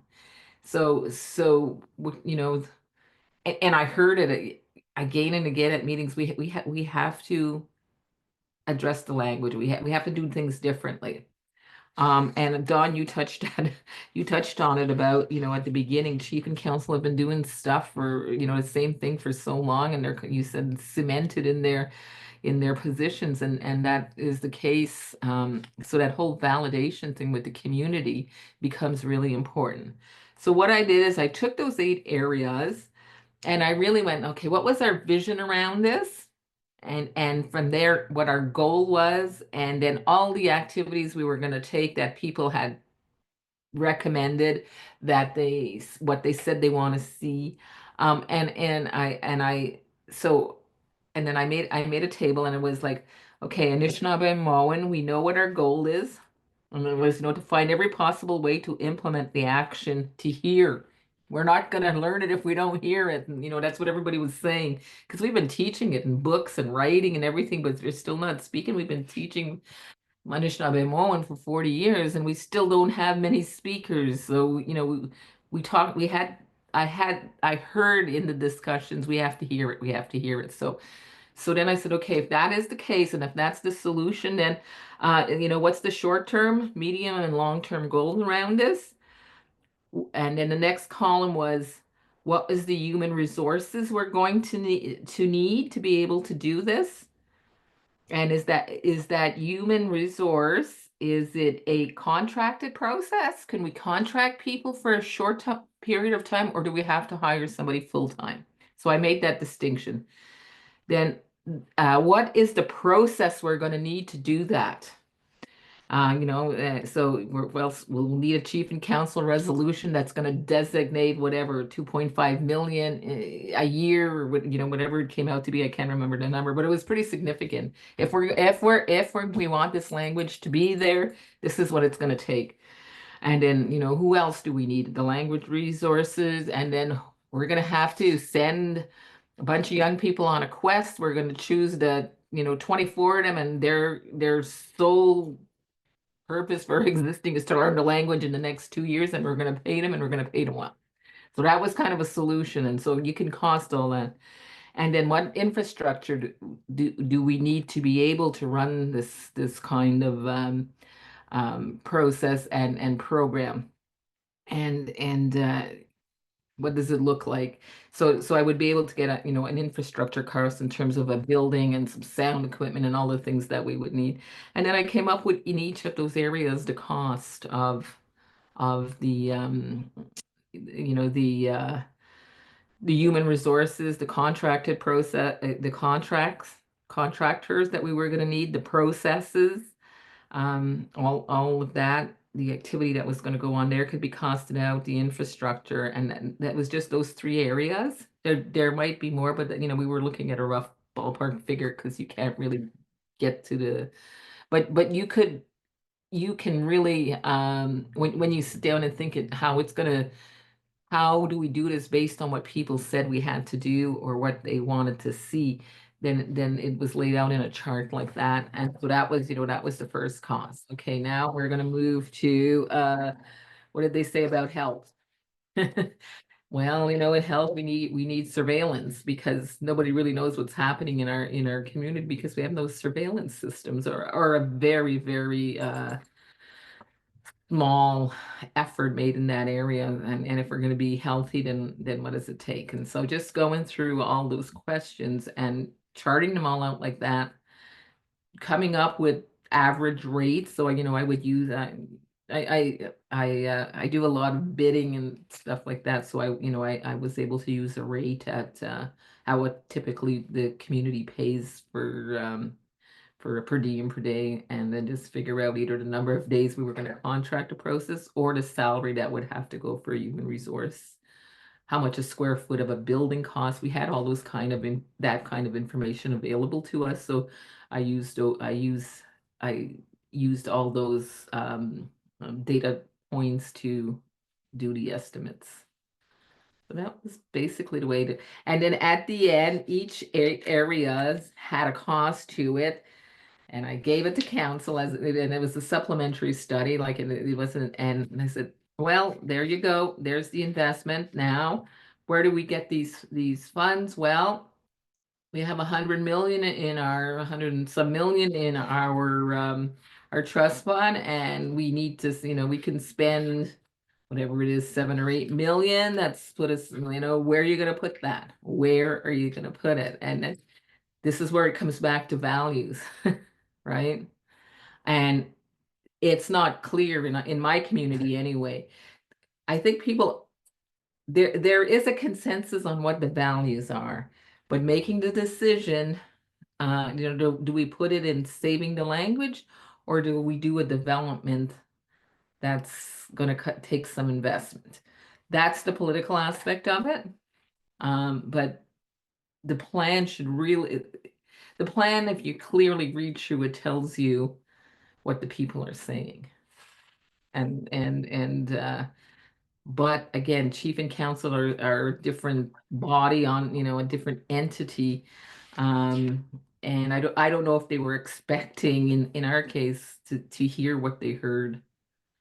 And plus, as Roy said, there's so much change going on in the few years that you're making a plan, and all of a sudden you're dealing with a whole bunch of different issues that were not there before, and it's gotten way more complex. So in my community, if I look back in 1978, when I was when I was running around in high school, there was a chief and 6 council, or maybe 6 council members, chief and 5 council members, I think, and we're still managing in the same way, even though the budget, and I did an analysis of the financial statements for 21 years, it goes like this, and we're still managing in the same way when we had a $5 million budget, and so I worked with council to, point that out. What do we need here? How do we build our structure to account for the growth in our governance, in our infrastructure, and the way we manage? So took those kind of variables into account too, in terms of management requirements, and then built that into the plan as well. So that's how it was done. Yeah, and that's amazing, because part of the implementation is kind of securing the longevity, right? Because we know in CCP planning, we're not doing, 5-year strategic plans. We're looking 20, 25 plus years into the future, right? Incrementally, how are we going to get to our end goal? So I love the way that you described how you have done it for your community. And as you were talking, I could easily start to translate, like, okay, well, I can see how, in our system in Listugush, there's 10 branches of government. We can kind of, work that same process down through each of our branches. These are the priorities from the CCP. How are we going to cost this out to get these done? Where can the money come from? And the piece that I found most interesting about that is how, it was kind of like a supplementary document to your, CCP analysis, but it's really bringing the fact home. You wanted me to do this. You wanted to know what the community wanted. It's, we've laid it out for you. Also, though, this is how we get here, and this is how you have to contribute. This is, if you want to get this done, this is also how you have to show up with the funds. Around Q2, we're going to start kind of into our wrap up and the final questions. But Roy, one of the things I wanted to talk to you about is, in your community especially, there have been so many physical changes, right? You talk a lot about how much beautification has been a part of your community plan, how you've built structures that, are still standing and existing today with your general store, how you've brought in so many different recreational spaces and opportunities for your community. Now, when you guys finished your plan in 2015, did you have a plan on how to get those things done, or were you just accessing grants? And moving forward, your store has become kind of like a satellite store for the whole region, not just your community. Is there any of that own source revenue getting reinvested back into your plan? Am I on? I was just going to, first I'm going to mention the few challenges, okay? One is rapid change. When you see rapid change in a community, I see that it's a challenge that people to understand why we're doing it this way and why we're doing it now. Rapid change is something that I feel that that has been a challenge. Economic leakage is also another. We've done contracts where an outside firm has the contract and the money leaves the community. So economic leakage is another problem that we had. And also we do have like environmental conditions where we're building adds to the costs because it's not necessarily all gravel. We have to build on what we have now, okay? And that is also another challenge which adds to the costs.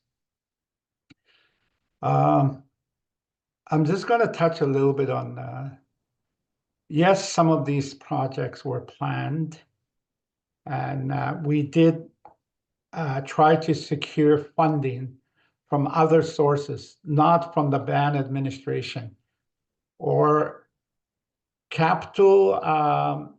It was hard for capital because they only do housing and also infrastructure, because they have this criteria where essential services are priority for building.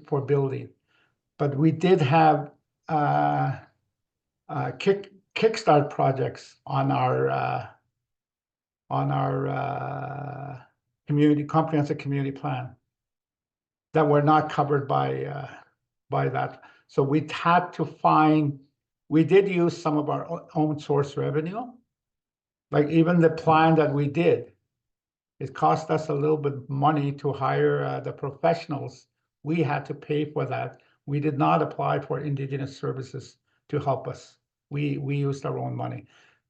But some of the Kickstart projects, we used some of our, or we applied for other sources of funding, and we did sometimes successful to get funding for some of our projects.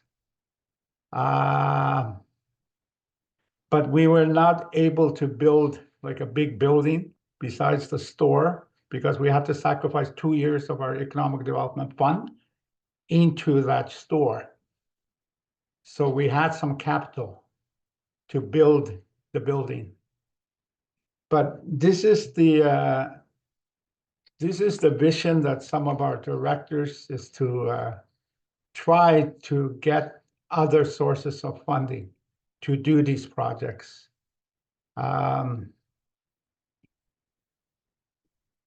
But like housing, that's another fund where we get that annually. Okay, but some of them are social housing. It's for low-income families.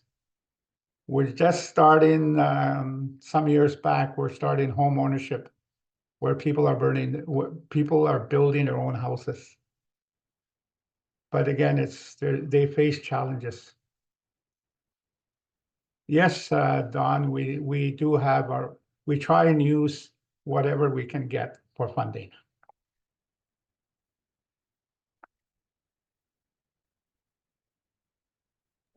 And I'm really glad you had an opportunity to share your story, Roy, because I am sure that there are many other communities in that same situation as you, right? So what I heard from you is that your community has been so dedicated to the plan and the vision that you guys cultivated that you actually made a pretty big sacrifice. You know, you made a sacrifice, 2 years worth of capital funding in order to achieve this one big goal. That's commitment from a community. You know, and so a lot of that work stems from how much you put into the development of the plan.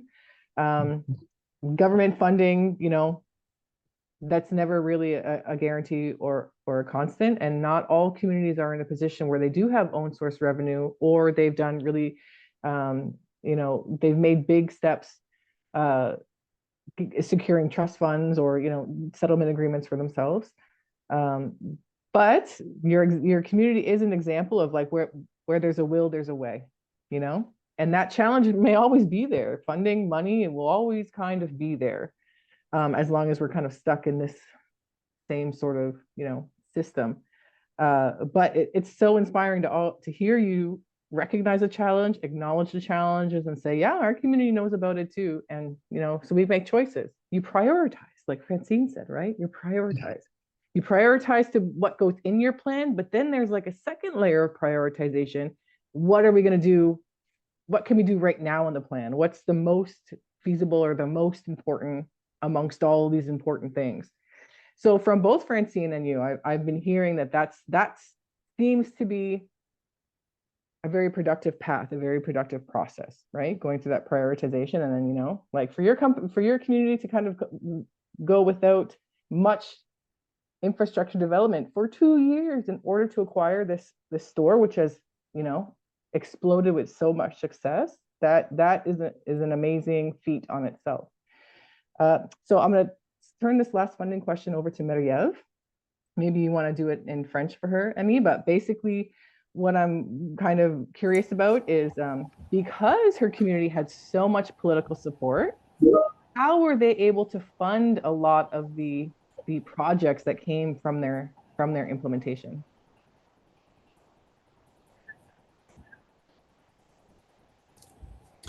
Ben, en fait, les projets qui a été soulevés dans la PCG, c'est des projets souvent qui étaient déjà intégrés. Des fois, c'était juste une question de revoir le projet, à savoir,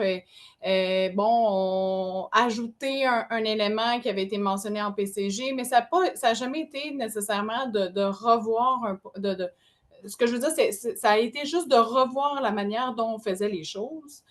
Puis pour les nouveaux projets, écoutez, souvent, on va chercher de l'argent dans des programmes d'aide financière traditionnels qu'on connaît, à savoir Service autochtone Canada, au niveau du secrétariat aux affaires autochtones, dans les projets traditionnels comme ça. Mais j'aimerais, Dante, si tu me permets, ramener tantôt, tu as posé la question à savoir quels sont nos défis qu'on a dû faire face. Puis j'en avais un quand même, somme toute important à relever, puis j'aimerais ça le communiquer. Puis c'est comme bon dans tous les projets, là, pour les gens qui sont présents aussi, c'est vraiment important de bien clarifier les rôles et responsabilités en début de projet.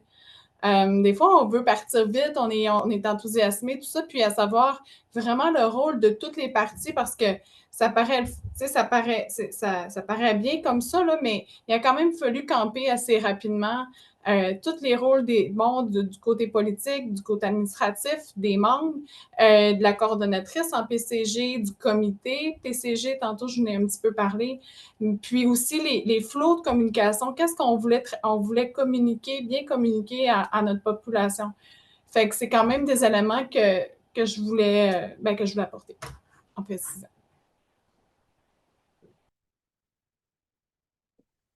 Francine or Roy, she brought up some really great points. One, it's not always about acquiring new money, but figuring out the best, most effective use for the money you already have at your disposal. And two, this idea of clarifying roles and responsibilities. So if either of you want to chime in on your experiences, concerning those concepts that Mary brought up, feel free to do so now. We have a few minutes before wrap up time. Yeah, I think what my community has identified is these projects that are priority, but at the same time finding funds that we can do these projects in those years that we feel that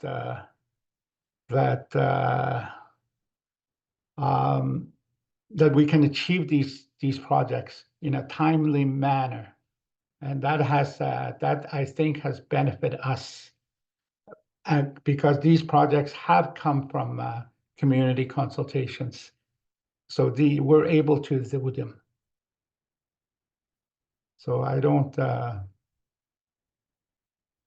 it's hard to apply for grants from Quebec or federal, because we're in competition with everybody, even Native organizations across Canada. So I heard in one program where there were 400 applications, and we were in there too, and we never heard from them. And that's been I don't know, that's been almost 10 years since we applied, and I don't think it's there anymore, or our application is there somewhere, but no response. Thank you. Thanks for sharing, Roy. Again, I'm sure there are many people listening today who can really connect with what you're saying, facing the same types of challenges. So I applaud you for being able to, bring that to light and talk about it. Francine, any thoughts on what Roy and Marie-Ève have been bringing up about funding and roles and responsibilities? Yeah, well, so when I started my contract, it was the chief and council that tendered this. So I assume somewhere in their plans that was a need. They don't just do stuff for nothing. That they wanted some clarification, and I know the old plan they had pretty well implemented it, and it was finished, and so it was basically in their new cycle. And then chief and council changed, and some of the activities, there's competing priorities all the time at the chief and council level, and then there are projects that are time sensitive. For instance, at home, they had at home up at Kitigan Zibi, they had a project to build a police station, and or a police. I should know this, like yeah, basically a police station. So that had to be done in so much time. So that got all the focus, and whatever else was in the plan kind of fell to the wayside until they there was a couple of things like that. The youth, and what was going on with the funding for the youth, all of this. So they were dealing with those because they were time sensitive, happening at the moment priorities. Will they pick up the plan again? I don't know. And this just brings us into our next question, if I may just jump into that, where you wanted to ask what was I proud of. And for me, and the highlight in my comprehensive community plan was the youth council that guided me through this. And so because governance is so essential to rolling out a plan, to its implementation, to its funding and everything, they play a critical role. That's chief and council. So, and for the youth, as I said earlier, their focus was, when I said, what are youth saying? They're saying we need to decolonize. And so they held a virtual conference that yielded a governance plan for the future. And I just took that. It was very good, and it captured what people had been saying. It also captured our ancestral past of how we did things. So during this conference is what came out with a lot of recommendations. So I just said, okay, here's the governance plan, and went with it, put it in there, and so what they focused on was really decolonizing.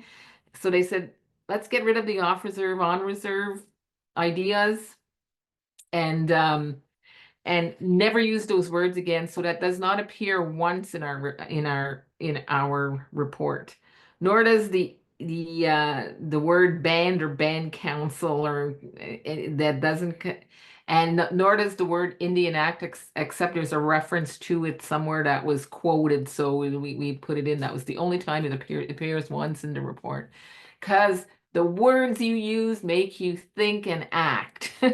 And that was so important. And they understood that right away. So, they got it. So, so they also, their second focus was we had to change from this Indian Act, from a chief and council to a council of chiefs that reflected the way we governed ourselves in the past. So they did things like their strategy said we need because there's differing values, we need a chief of development and we need a chief of conservation. And there we will have a full discussion on portfolio functions and be able to set better priorities. And they talked about a chief of Anishinaabe who had was able to speak all the time on this council. And then again, chiefs from across the territory, Kiwetinan, Kitigan, Zibi, Shawananang, so that we had different people managing the different parts of the territory. And in some ways, that's the way the families did it prior, that's the way we always kind of acted. And their third focus was the importance of nationhood. It's a together solution. It's all the 10 Anishinaabe communities that have to come together, and that was their kind of their model in a nutshell. And there was a water chief too, which we didn't have. And water was, that water chief would be there linked into everything because water is everything, right? So their governance system reflected those things that were clearly identified as values in the report, and then the importance of the language we use in how we talk about ourselves in the future. So that was my highlight. I think they did a marvelous job, and I and one young guy told me, "Don't worry, Francine, we're gonna get there. You'll see it in your lifetime." So I was very proud of them, and they just said how smart they were and how much thinking they put into things. They had required reading for the conference, so you had to go back and read some documents from our community. I think that was my best part because it's so hopeful for the future, and it's so many of us, all across the country have been working towards that kind of change. So that was it for me.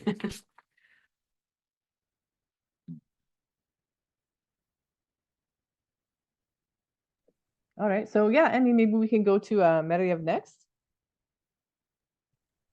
Donc, Marie-Ève, je ne sais pas si nous, comme suivre le bal que Francine a commencé de nous partager ce que tu es plus fière par rapport au processus auquel tu as participé. Mon Dieu, il y a tellement d'éléments dans lesquels je suis fière, mais honnêtement, je pense que je suis fière de toute la mobilisation que ça a créé, puis l'engouement, puis aussi qu'on a toujours gardé le cap sur notre vision, puis qu'on n'a jamais changé en cours de route, notamment avec tous les impondérables, notamment la pandémie. Donc ça, je suis vraiment fière qu'on a réussi aussi à mobiliser.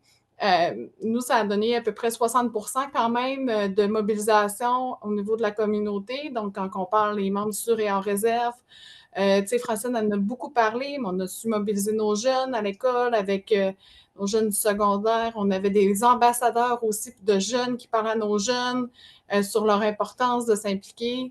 Dans la communauté, à la fin, on voyait, à mi-chemin du parcours du processus, on voyait beaucoup de membres se parler entre eux et dire « Hey, comment ça, t'es pas venu au sujet? On a parlé de territoire, puis t'étais pas là hier. Là, demain, ou la semaine prochaine, il faut que tu sois là pour parler de santé. Là, t'es rendu vieux, là, on parle de ton avenir, on parle de tout. » Là, ça se relançait. Fait que, ça, c'était vraiment drôle, puis ça l'a vraiment...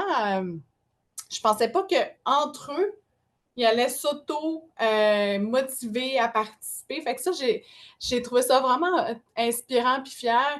Puis de voir aussi que malgré les distances, c'est un projet qui était si proche à la fois des gens, puis ça a créé un momentum, une synergie aussi communautaire incroyable. Je me souviendrai toujours lorsqu'on a lancé le plan communautaire global dans une soirée. Il y avait des gens de l'Ontario, il y avait des gens du Saguenay-Lac-Saint-Jean, il y avait des gens de l'Abitibi, il y avait des gens... Puis les gens, ils ne s'étaient jamais vus, mais ils s'étaient toujours vus en Zoom, Donc, les gens, je te pensais plus grand, je suis contente. Puis là, tout le monde avait déjà, ça a vraiment suscité une énergie incroyable. Puis souvent, on sous-estime des fois de faire des cafés-rencontres sur un sujet ou juste parler entre nous puis d'inviter nos membres. Mais c'est bon pour la communauté, c'est bon pour l'esprit communautaire, le partage que ça amène. Donc, c'est ça, je suis fière d'avoir participé au projet d'avenir de la communauté. Puis, voilà, ce fut... puis d'avoir aussi, je vous dirais, ça a été un bain pour connaître tous les aspects de la gouvernance à Essipit. J'ai une vue maintenant très holistique de la communauté, donc ça a été très bénéfique. Wow! Ça m'inspire tellement, puis c'est fou parce que là, avec ce que Francine, toi, vient de partager, tu sais, ça remet tellement en perspective le processus, il faut qu'il parte de nous, puis c'est le moment d'incarner nos valeurs. Fait qu'à travers toutes les actions que vous posez, c'est vraiment là qu'on fait l'exercice de mettre en pratique les valeurs qu'on a gardées, qu'on a conservées à travers les années, qu'on n'applique peut-être plus autant qu'on voudrait, mais qu'à travers la démarche de planif, c'est l'opportunité de les remettre de l'avant, puis c'est comme ça qu'on se donne le momentum. Puis on le voit parce que ça perdure. Je vois à quel point, quand vous partagez des choses, les valeurs sont maintenant là, sont remis au centre, puis ils continuent à être pratiqués de cette manière-là. Puis ce que ça touche, c'est juste genre, incroyable. Puis en tout cas, ça met vraiment en perspective que c'est comme ça qu'on incarne nos valeurs. On a fait tout le processus de les On retrouver. incarne, tu sais, excuse-moi, je Ouais, t'interromps. Mais tu sais, tantôt, j'entendais Francine dire que les jeunes voulaient se décoloniser, là.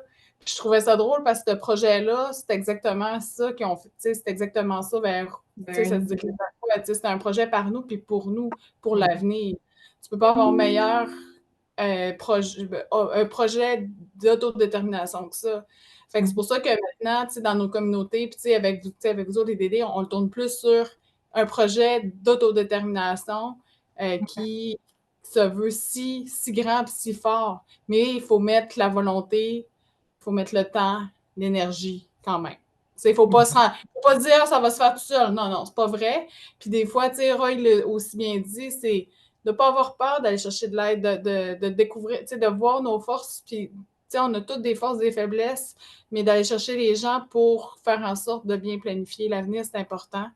Puis maintenant, ben, c'est de garder, tu sais, c'est beau, tu sais, on a une belle mise en œuvre ici aussi, mais de garder la mobilisation, peut-être c'est là-dessus que je pense qu'on pourrait même essayer de travailler encore plus à garder ce tempo-là parce que les membres le souhaitaient. Les membres voulaient être je dirais, ben, ensemble, à écouter, à échanger entre eux. Ça, je pense que ça a fait énormément de bien. Voilà. Francine, did you want to add something? I saw you open your mic. No? Okay. Sorry. It was, So Roy, I would love to hear from you because I know there are so many things that you have to be proud of.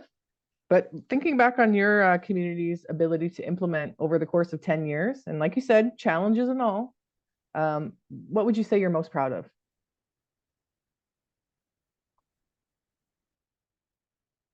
You know, when we did our assessment of the priorities and actually doing these priorities has made us have a better vision to do other projects. You know, the community store, the beautification, a cultural art integration, identifying cultural projects. You know, we did these, and I think it has brought the community together. Like we have a walking trail that we did too, down by the riverbank, because our river is history.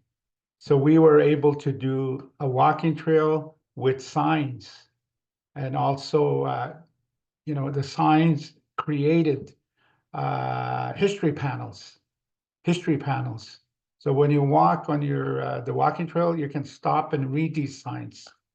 So beautification, we did a lot of things from the plan. Okay, I was just gonna say for Waskaganish, we've done the review process for the first CCP that we've done.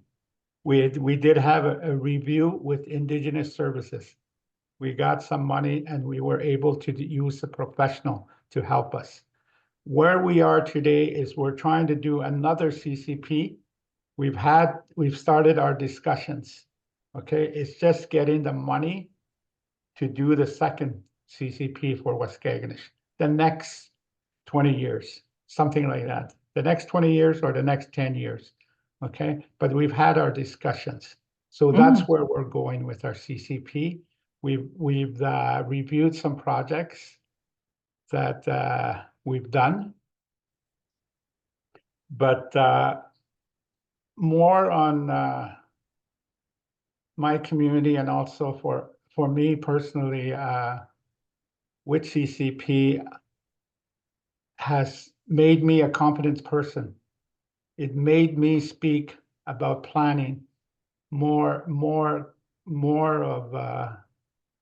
of understanding. When you build your community, planning is also very important.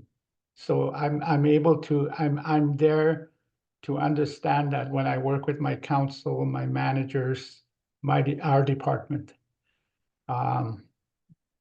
It's not only infrastructure or housing, it's the whole community you got to look at when you do your planning. More on, again, personally, Waskaganish has received 2 awards. One from First Nations Housing Conference in Thunder Bay this past February. We received a nice mention of our work, community planning, and also from the other conference that was done a couple of years ago. So we received some recognition for Waskaganish. And I'm also a mentor. Like I can mentor a community starting a CCP because of my experience and my skill as a communicator. I'm happy to be here. Thank you. Thank you, Roy. It was great to have you with us. Yeah, so we are 7 minutes until our designated end time. So I think that we've timed this amazingly well. And really, Emmy, I'm really interested to hear how, just at the end, how you feel about this, because we've wrapped up 7 now, right? And you've been there the whole way. But to me, even though I've only been a part of a few, it feels full circle, right? So we talked a lot today about the challenges that come up when we're dealing with implementation. Sometimes it's about, prioritizing which projects to do first, depending on where your money comes from. Sometimes it's all about the need, like what are people actually saying? What are we really hearing from them? What are the most important things that are feasible to tackle? Sometimes it is sitting down and crunching all those numbers and figuring out, like, what is this actually going to cost us, right? Because that's what makes it real for a lot of people to actually put into play. Marie-Ève, like she was saying, she had a lot of support from her 60% mobilization. That's unheard of. That is amazing in your community. But knowing when the time is now, right? Taking that action, and even if you're not fully prepared, even if you don't have all your players in piece, it's probably one of the reasons why you needed to have that discussion about roles and capacity. But you still, you went for it when the time was ready for your community. And Roy, 10 years is, that's a really impressive standing to be in implementation. And even though you faced lots of challenges, you guys keep persevering. Francine, I find it really inspiring that one of the things you're most proud of is, your work with the Youth Council, because, community planning is long-term. It's 25 years from now. These are the generations that we're planning for.